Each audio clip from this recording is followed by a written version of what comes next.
Et donc, donc par rapport au dragon incarné, lorsqu'on se reconnaît comme étant d'une fréquence originelle dragon et qu'on se reconnaît comme un dragon incarné, euh, attention à la suridentification et à ne pas se cristalliser uniquement dans cette fréquence.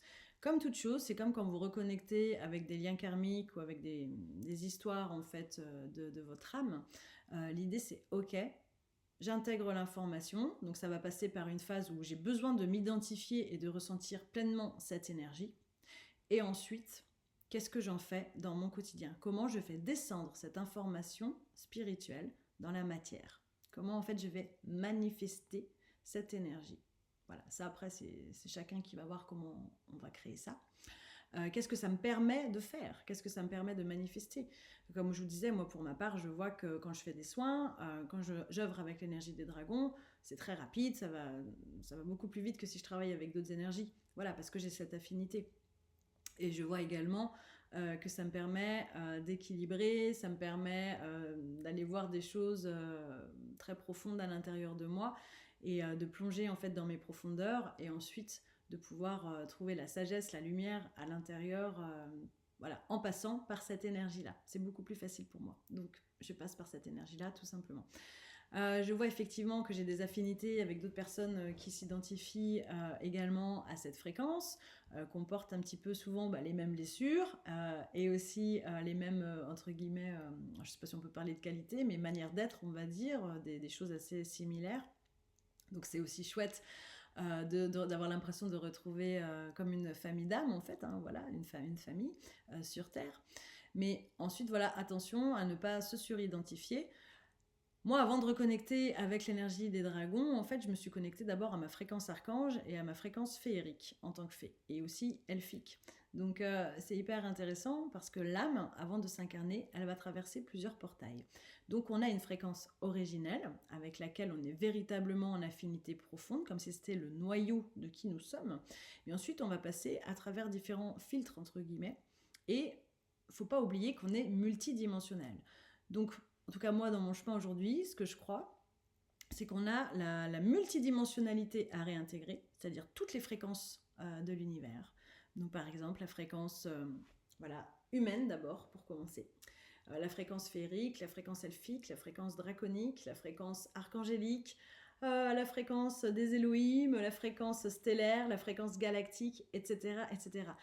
Tout ça c'est un chemin pour arriver à véritablement ressentir que tout l'univers est à l'intérieur de nous.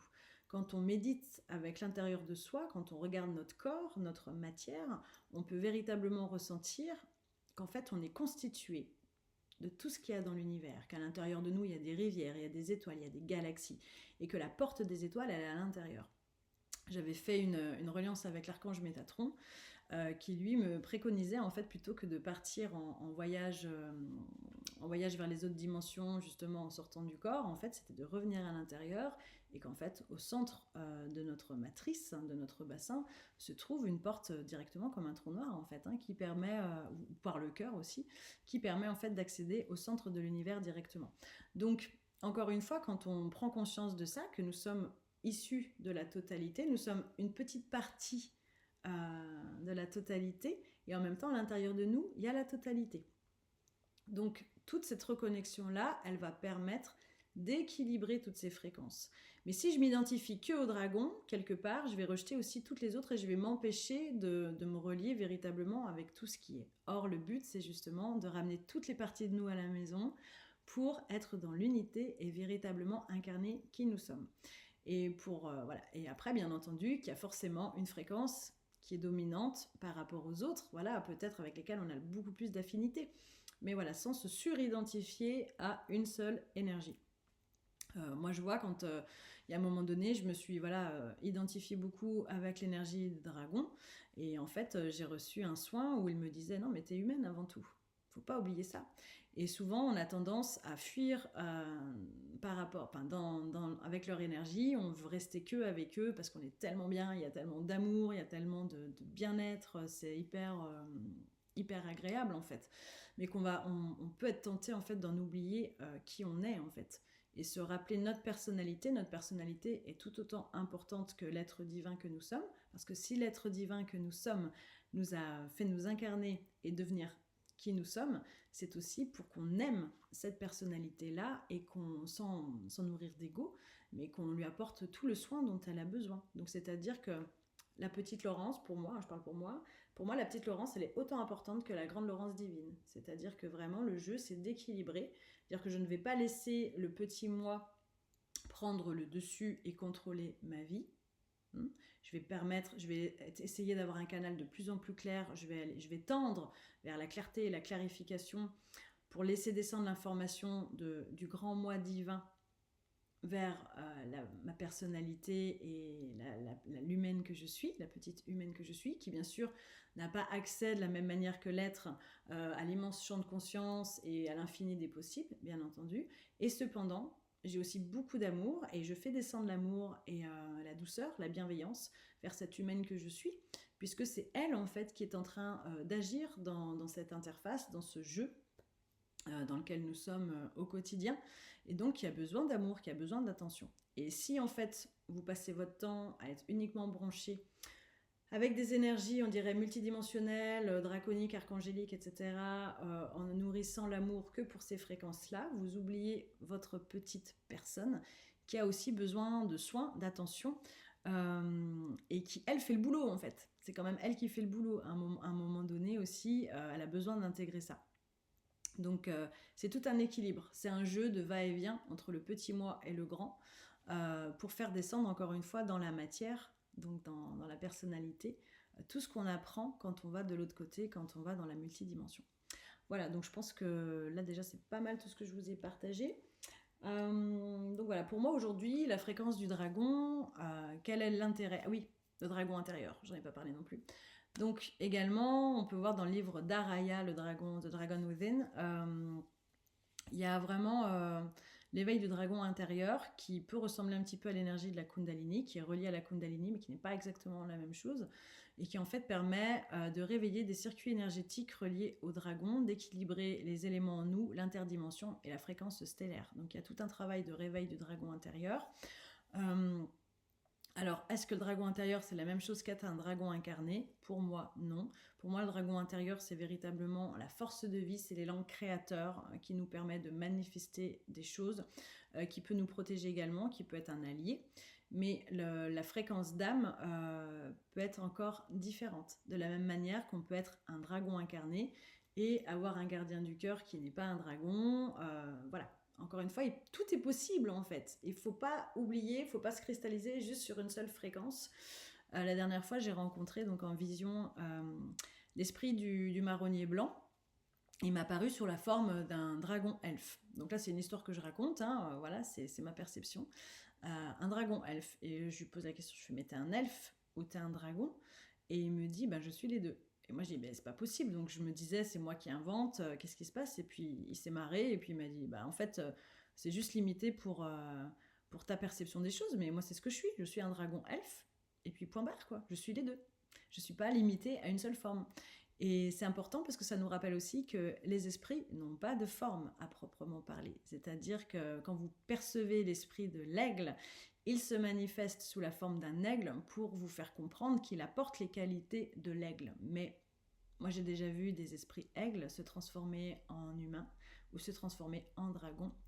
Et je crois qu'en fait, l'esprit nous apparaît en fait sous une certaine forme simplement pour nous donner de l'information.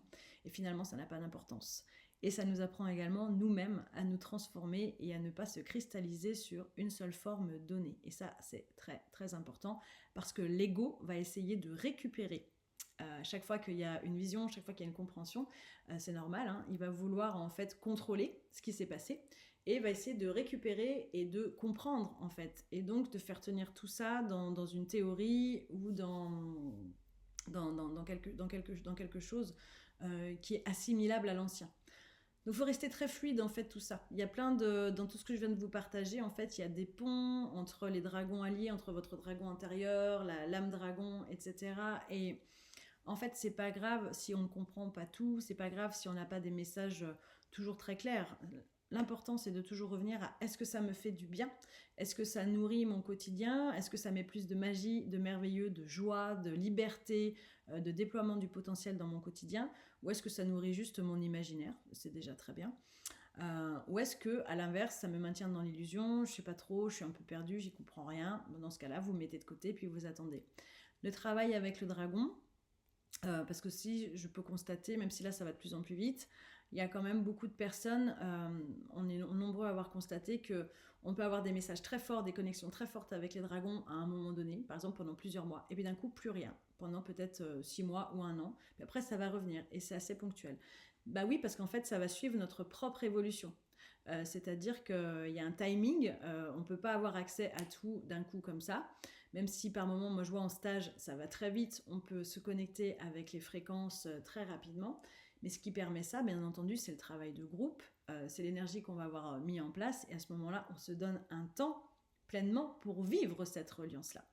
Donc bien évidemment, faut pas être étonné, et ça c'est dans tout travail avec n'importe quel esprit, que ce soit le dragon ou n'importe quel archétype, hein, en fait, c'est aussi le temps qu'on va donner à cette reliance, le temps qu'on va offrir, où on se dit, bah tiens, aujourd'hui, j'ai envie d'aller me relier avec les dragons. Bah, des fois, il faut être patient aussi. Des fois, ça va très vite, des fois, c'est le bon moment, et puis des fois, bah, ça ne marche pas tout de suite. Et ça, c'est valable dans toute pratique énergétique, chamanique. La patience et l'humilité de notre propre chemin, de là où on en est, de ce qu'on peut intégrer ou pas, que ce soit avec les dragons ou toute autre énergie. Donc voilà. Donc moi, ce que ça me permet aujourd'hui, c'est véritablement de pouvoir être intègre par rapport à qui je suis, de prendre soin, de revenir à ma matière, de revenir aussi au corps et de déployer ma puissance, c'est-à-dire d'accepter véritablement en fait mon plein potentiel et de ne pas rester petite. Voilà, pour ma part, ce à quoi m'invite le chemin du dragon. Ça a été un long chemin de reconnexion aussi du féminin et du masculin, de grosses guérisons, pas toujours dans la douceur. Donc ça, après, ça appartient à chacun.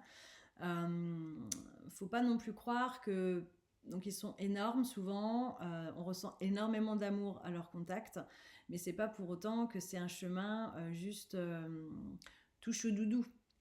C'est des dragons quand même, hein, faut pas oublier. C'est des gardiens et c'est des protecteurs et c'est des éveilleurs. Ce sont des éveilleurs de conscience. Et l'éveil de la conscience, ben, ça demande quand même, encore une fois, de l'engagement envers soi-même et dans la matière, faire redescendre l'information dans la matière.